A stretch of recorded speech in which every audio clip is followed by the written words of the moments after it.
বাংলাদেশকে নিজেদের সাম্রাজ্য বানাবার জন্য সব ধরনের ষড়যন্ত্র করে যাচ্ছে ভারত। ভারত বরাবরই বলে আসছে তারা সাম্প্রদায়িক সম্প্রীতির দেশ বা তাদের সংবিধান হচ্ছে সেকুলার সংবিধান।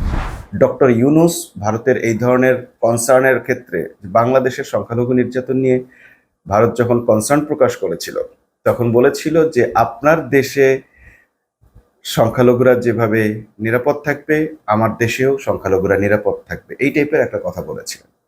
এর দ্বারা ইঙ্গিত করা হয়েছিল যে আপনার নিজের দেশেই তো আসলে সংখ্যালঘুরা এর চেয়ে অনেক বেশি অনিরাপদ এবং নির্যাতনের শিকার হয়। এটার প্রমাণ আমরা আবার এখন দেখছি মিডিয়ায়, বিভিন্ন ফুটেজে আমরা দেখতে পাচ্ছি, ভিডিওতে দেখতে পাচ্ছি যে মুসলমানদের উপর অবর্ণনীয় নির্যাতন চলছে। অথচ এই যে এখন প্রতিনিয়ত কলকাতায়, পশ্চিমবঙ্গে যে মুসলমান নির্যাতন হচ্ছে সেই ব্যাপারে বাংলাদেশের মিডিয়া চুপ, এটা চুপ করে রাখানো হয়েছে তাদেরকে। ইন্ডিয়ার মিডিয়াগুলো প্রায় চুপ, তবে সোশ্যাল মিডিয়াতে আমরা সেই ফুটেজগুলো দেখতে পাচ্ছি। বাংলাদেশের রাজনীতি নিয়ে সবচেয়ে বেশি মাথা ঘামায় ভারত। বাংলাদেশকে যে কারণে এখন পর্যন্ত ভারতের করায়ত্ত থেকে মুক্ত করা যাচ্ছে না, তার প্রধান কারণ এই ভারতের অপরাজনীতি, সাম্রাজ্যবাদী নীতি। সে স্বাধীনতার শুরু থেকে, স্বাধীনতার পূর্ব থেকেই বাংলাদেশকে নিজের আয়ত্তে রাখার জন্য, বাংলাদেশকে নিজেদের নিয়ন্ত্রণে রাখার জন্য, বাংলাদেশকে নিজেদের সাম্রাজ্য বানাবার জন্য সব ধরনের ষড়যন্ত্র করে যাচ্ছে ভারত। ভারতের এই সাম্রাজ্যবাদী নীতির বিরুদ্ধে বাংলাদেশে সচরাচরই একটা দল ছিল, বাংলাদেশ জামাত ইসলামী, যে কারণে বাংলাদেশ জামাত ইসলামীকে অনেক বেশি সাফার করতে হয়েছে। তাদের কয়েকজন শীর্ষ নেতাকে ফাঁসির কাস্টে ঝুলতে হয়েছে শুধুমাত্র ভারত বিরোধিতার কারণে। আজকে সে ভারতে ধর্মীয় দল, ধর্মীয় উগ্রবাদী দল বিজেপি বিজয় অর্জন করেছে আবারও। বিশেষ করে এর আগেও ভারতে বিজেপি ছিল, কিন্তু এই বাংলাদেশের পাশে যে কলকাতা অর্থাৎ পশ্চিমবঙ্গ, এইখানেও এবার বিজেপি জিতে গেল। এবং জিতে কি শুরু করলো, এই মুসলমান অধ্যুষিত এলাকায় এর আগে মমতা ব্যানার্জি ছিল, সেই মমতা ব্যানার্জিকে ধর্মীয় ট্যাগ দিয়ে সে নাকি মুসলমান হয়ে গেছে, সে মুসলমানদের বন্ধু ইত্যাদি বলে তাকে মোটামুটি এবার এত বছর পর তাকে হারানো হলো। সে হেরে গেছে এটা কেউ বিশ্বাস করে না, কারণ এখানে মুসলমান ভোট বেশি। এছাড়াও মমতা ব্যানার্জি অনেক কাজ করেছেন, বিশেষ করে তার রাজ্য শাসনে কোনো দুর্নীতির কোনো অভিযোগ এখন পর্যন্ত কেউ করেনি, এবং তার বাড়িঘর, তার নিজের কোনো ধন সম্পদ, এই ধরনের কোনো অর্জনের খবর কারো কাছে নেই। খুব সাদামাটা জীবনযাপন করেন তিনি, এবং বরাবরই তিনি মুসলমানদের অধিকারের পক্ষে কথা বলতেন, যে কারণে এখানে তিনি মুসলমানদের ভোট পেতেন। এবারও সবার ধারণা যে ভোট ঠিকই পেয়েছেন, কিন্তু এবার ভোটে ইঞ্জিনিয়ারিং হয়েছে, এবং সেই ভোটে মানে নির্বাচনকে কারচুপি করার জন্য বা প্রভাবিত করার জন্য, ইঞ্জিনিয়ারিং করার জন্য যে মানুষটিকে বাংলাদেশের সবচেয়ে বেশি মডেল ভাবা হয়, সেই শেখ হাসিনা এখন ভারতে রয়েছেন, এবং তার ইঞ্জিনিয়ারিং বা তার কৌশলের মাধ্যমেই এবার বিজেপি পশ্চিমবঙ্গে জয় পেয়েছে, এটা অনেকেরই ধারণা। আমরা পশ্চিমবঙ্গের ভোট কেন্দ্রগুলোতে যখন নির্বাচন চলছে তখন বেশ কিছু গুঞ্জন, সতর্কতা দেখেছি যে সেখানে বাংলাদেশের ভোটাররাও নাকি ভোট দিচ্ছে। অর্থাৎ মমতাকে হারানোর জন্য শেখ হাসিনা বাংলাদেশ থেকে তাদের নেতাকর্মীদেরকে ভারতে নিয়ে গেছেন, বা যারা পালিয়ে গেছেন তারা ভোট দিয়েছে কিনা, এমন একটি সম্ভাবনা বা আশঙ্কা ভারতের ভেতর রয়ে গেছে। এবং যার কারণে আমরা দেখেছি যে বিভিন্ন কেন্দ্রে সতর্কতা অভিযান চালানো হচ্ছে যে এখানে বাংলাদেশি ভোটাররা আছে। সে যাই হোক, মোট কথা হচ্ছে নির্বাচনে আমরা দেখলাম একটি ধর্মীয় উগ্রবাদী দল জিতে গেছে। ভারত বরাবরই বলে আসছে তারা সাম্প্রদায়িক সম্প্রীতির দেশ বা তাদের সংবিধান হচ্ছে সেকুলার সংবিধান। বিশেষ করে বাংলাদেশের যখনই মানে কোনো না কোনো রকম ভাবে কোনো সংখ্যালঘু নির্যাতনের কোনো আওয়াজ পাওয়া যায়, তখনই ভারত দেখি যে বাংলাদেশের উপর চড়াও হয়, নানা ধরনের বক্তব্য দেয়, মানে তোলপাড় শুরু হয়ে যায়। কিন্তু সেই ভারতে এখন আমরা দেখছি যে নির্বাচনের পর পরে মুসলমানদের বাড়িঘরগুলোতে হামলা করা হয়েছে, মসজিদে হামলা করা হয়েছে, মুসলমানদের ধর্মীয় গ্রন্থ পবিত্র কোরআন ধ্বংস করা হয়েছে, পোড়ানো হয়েছে। অর্থাৎ মুসলমানদের উপর নতুন করে এক ভয়াবহ নির্যাতন শুরু হয়েছে ভারতে।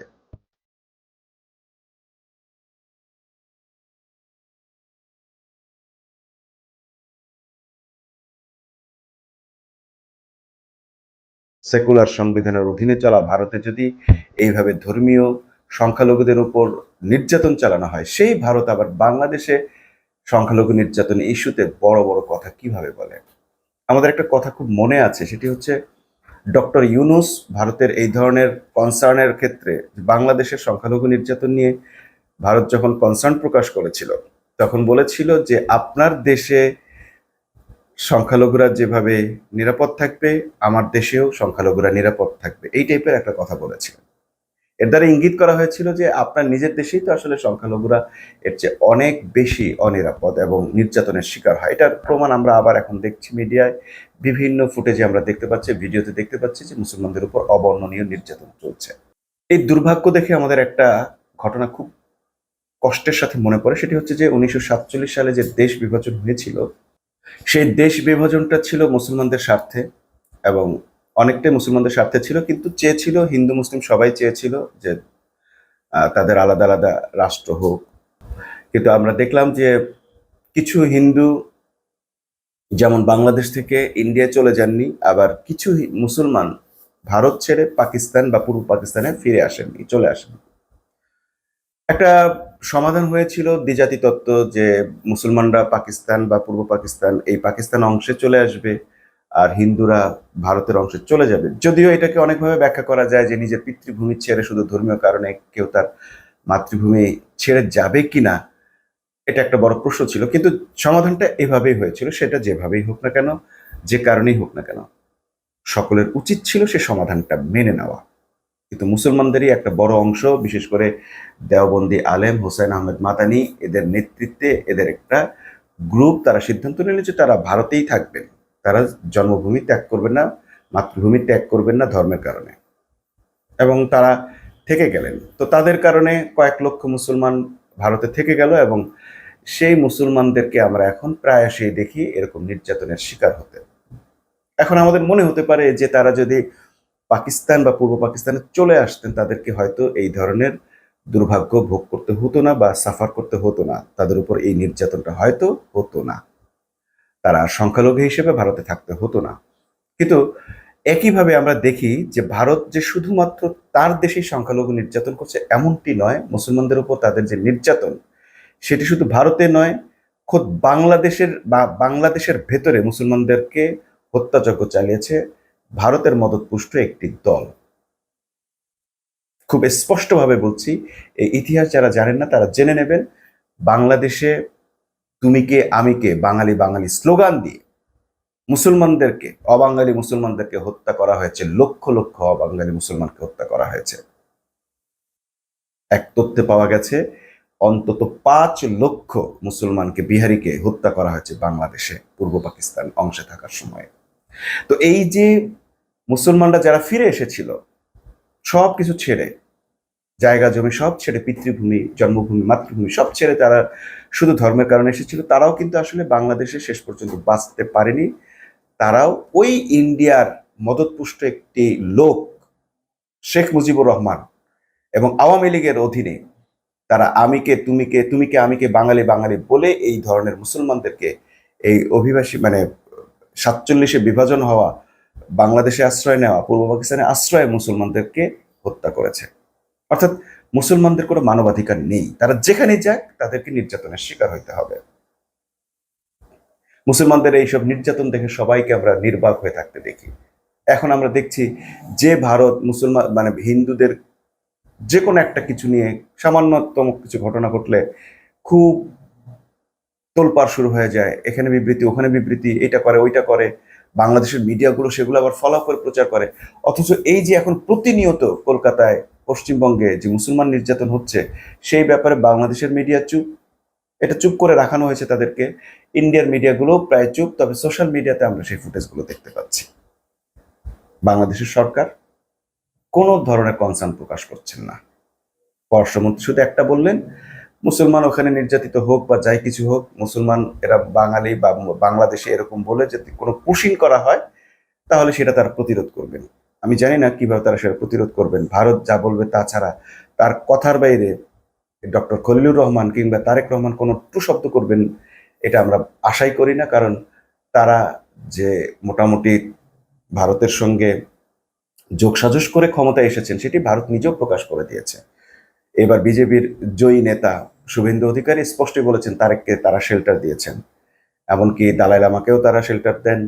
তারা শেখ হাসিনা ওয়াজেদকে আবার বাংলাদেশে ফিরিয়ে আনার ব্যবস্থা করবেন, তিনি সসম্মানে এয়ারপোর্ট দিয়ে আসবেন। এই ধরনের কথা আমরা তাদের নেতার মুখে স্পষ্টভাবে শুনেছি যে তারা আসলে ট্যাকল করেন, এগুলো ব্যাকআপ দেন। তো এটা রাগ ঢাকের কিছু নাই, এটা তারা করছেন।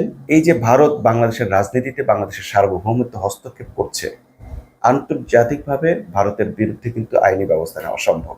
কিন্তু আমরা বাংলাদেশের পক্ষ থেকে বাংলাদেশের যারা লিডিং পর্যায়ে আছেন, অর্থাৎ বাংলাদেশের রাজনীতিকে যারা লিড দেন সরকারি দল, এই সরকারি দলের পক্ষ থেকে কখনো এই ধরনের প্রতিবাদ দেখি না, এক্সেপ্ট আমরা ইউনূসের আমলে, ডক্টর ইউনূসের আমলে কিছুটা প্রতিবাদ হতে দেখেছি, এবং ইউনূস মোটামুটি থোড়াই কেয়ার করে চলেছেন ইন্ডিয়াকে। কিন্তু একই কারণে ইউনূসের বিরুদ্ধে প্রতিদিন কোনো না কোনো আন্দোলন হয়েছে তাকে ক্ষমতা থেকে হটানোর জন্য। এবং ইউনূসকে হটানোর জন্য বাংলাদেশের মানুষ বা বাংলাদেশের কোনো রাজনৈতিক দল উৎফুল্লিত বা খুব বেশি সোচ্চার না হলেও ভারত তাদেরকে বারবার মাঠে নামিয়েছে বিভিন্ন ছদ্মবেশে, কখনো সংখ্যালঘু কার্ড খেলে, নারী কার্ড খেলে, রিক্সাওয়ালাদেরকে, মানে বিভিন্ন ছদ্মবেশে মানুষকে নামিয়ে নামিয়ে ইউনূসকে বাংলাদেশের ক্ষমতায় সুস্থিরভাবে 2 দিনও থাকতে দেয়নি। সেই ইন্ডিয়া এবার সেখানে ধর্মীয় দল বিজেপি জয়ী হয়ে মুসলমানদের উপর অবনয়নের নির্যাতন করছে, আর বাংলাদেশের সরকার একেবারে চুপটি হয়ে বসে আছে, একটা বিবৃতি প্রতিবাদ পর্যন্ত জানাচ্ছে না যে কোনো ব্যবস্থায় বাংলাদেশের মুসলমানদের উপর যেন কোনো নির্যাতন চালানো না হয়।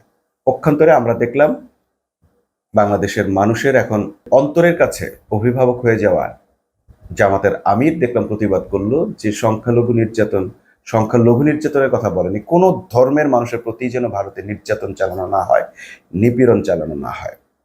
ইসলাম ধর্মকে সেখানে আইডেন্টিফাই আলাদা করা হবে কেন? তাদের দেশের তো সংবিধান হলো ধর্মনিরপেক্ষ সংবিধান। সেই দেশে সকল ধর্মের মানুষের তার ধর্মীয় অধিকার, তার নাগরিক অধিকার ভোগ করার পূর্ণ এখতিয়ার আছে।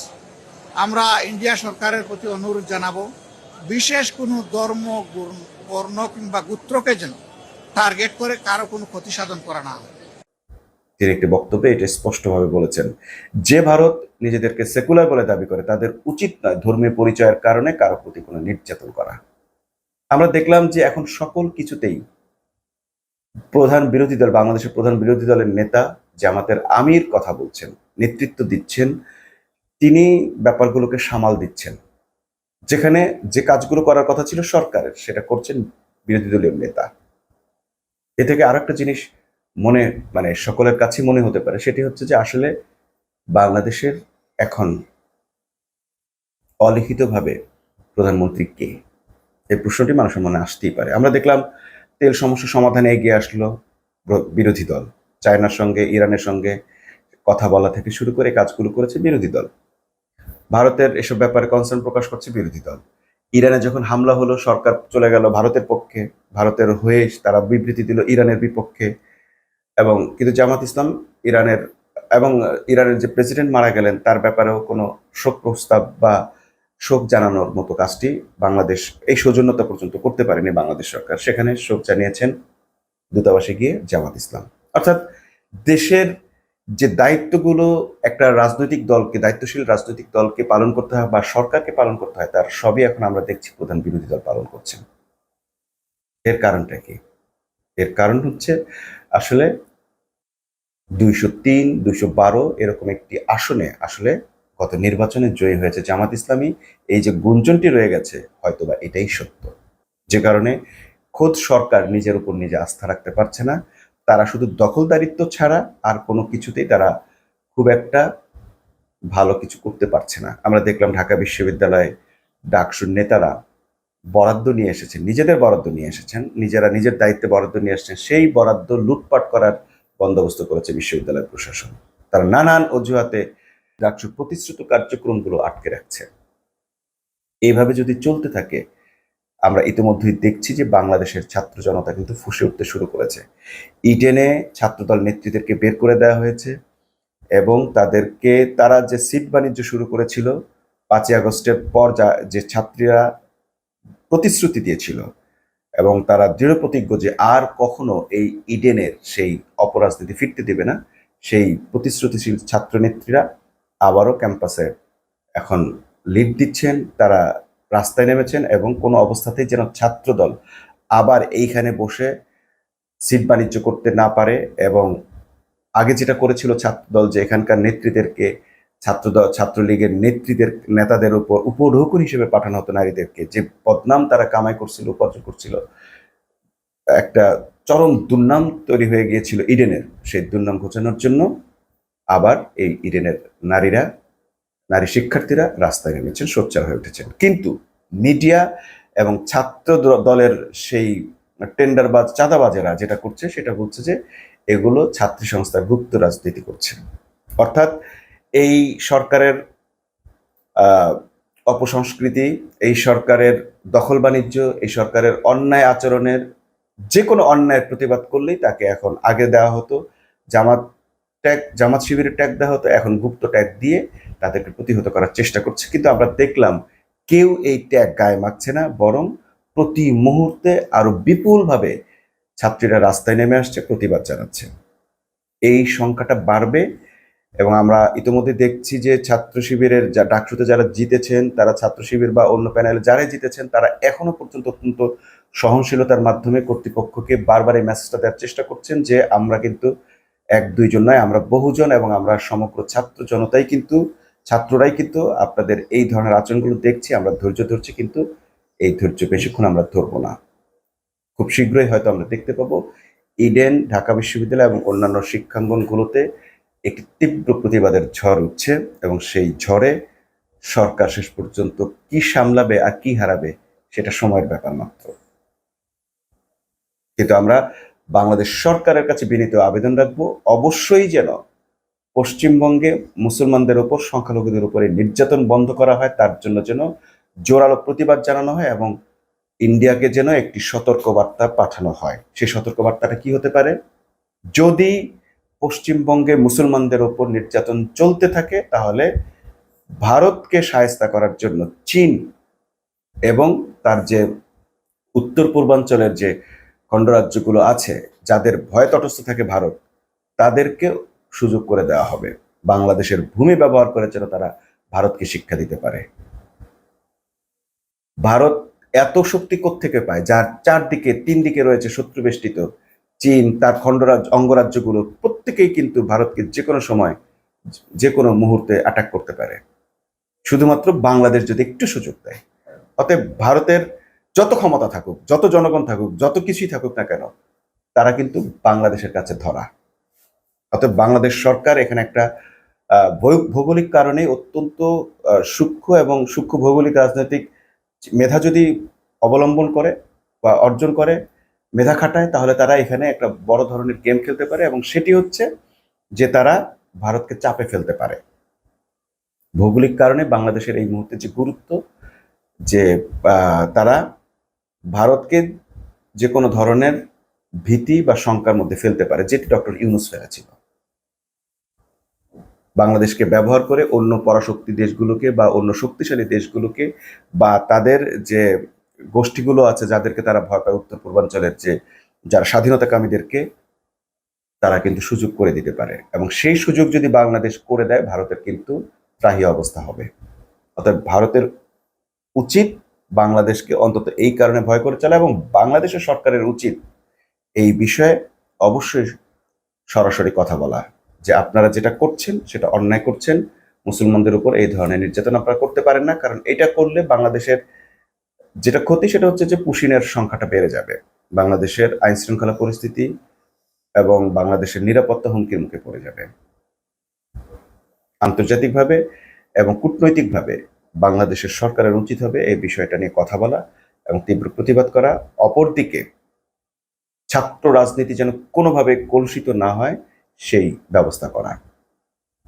সবাইকে ধন্যবাদ। আল্লাহ হাফেজ।